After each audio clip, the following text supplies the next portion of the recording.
Robert Kiyosaki की एक book है rich dad poor dad, that was written in 1997। वो जो बुक है वो इस टाइम हमारा जो एजुकेशनल सिस्टम है और जो हमारा इस टाइम का मुल्क के अंदर जो माइंडसेट है उसको बड़ा अच्छे तरीके से रिफ्लेक्ट करती है।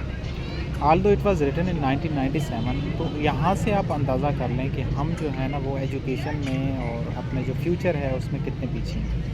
उस टाइम का जो माइंडसेट था वो ये था कि उन्होंने कहा था कि फाइनेंशियल जो लिटरेसी है that is very important as compare to कि आप जो है ना वो एक जो रैशनल एक बैकग्राउंड आफ्टर एजुकेशन चल रहा होता है आप उसकी तरफ चलें।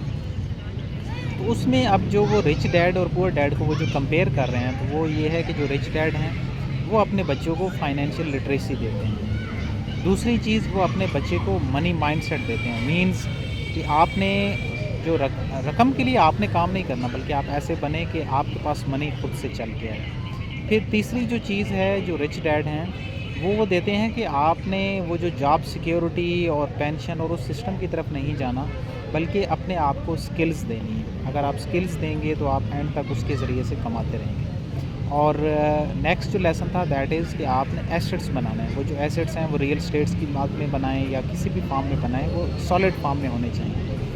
और उसके दूसरे मुकाबले में जो पुअर डैड हैं वो वही एक ओल्ड जो माइंडसेट है कि आपने जॉब सिक्योरिटी की तरफ जाना है, आपने वही जो पुराने सब्जेक्ट्स हैं उन्हीं को पढ़ना है और पेंशन और सिस्टम को आपने फॉलो करना है। सेकंड थिंग कि वो जो एक होती है ना कि एक इनोवेशंस जो स्किल्स हैं वो उसको जो है ना वो नलीफाई करते हैं, यानी कि उसकी तरफ वो अपने बच्चों को नहीं लेके जाते। फिर जो तीसरा है वो पुअर डैड क्या करते हैं कि वो अपने बच्चे को कहते हैं कि आपने बस मंथ टू मंथ चलना है, यानी कि जो आप कमाएंगे आपने उसी को जो है वो यूटिलाइज़ करना है और अपनी मंथली जो बेसिस हैं उसको कवर करना है।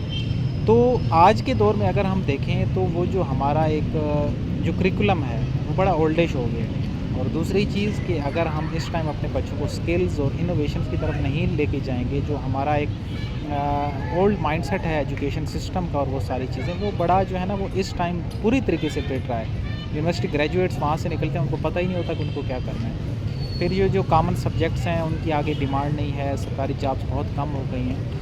तो अब के दौर में अगर हम देखें तो वो जो बुक है जो 1997 में लिखी गई थी वो आज हमारे ऊपर रिफ्लेक्ट करती है कि हमें अब वो जो रिच डैड वाली स्ट्रैटेजी है उसकी तरफ जाना है ताकि हम अपने बच्चों को अच्छा और सिक्योर फ्यूचर दे सकें। सो ये था आज का हमारा एक छोटा सा overview of the book rich dad and poor dad. See you in the next video with the next topic. Till then, अल्लाह हाफिज़।